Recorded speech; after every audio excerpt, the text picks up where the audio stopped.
importante.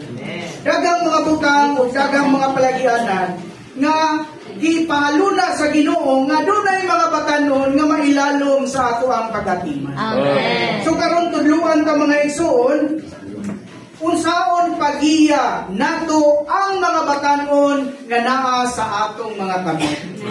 Kay kung magkinaunsa, kay gipiyan man na sila sa Ginoo nga ninato, murag usa ka nga paninglan ana sa Ginoo mga igsoon. Amen. So,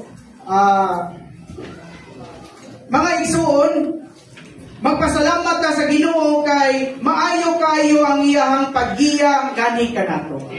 Ang ato karon mubalos ka og pag-raise up, pagdumala, paggiya sa mga batanon para sa umalabot magamit sila sa Ginoo mga igsoon. Nakoy basahon una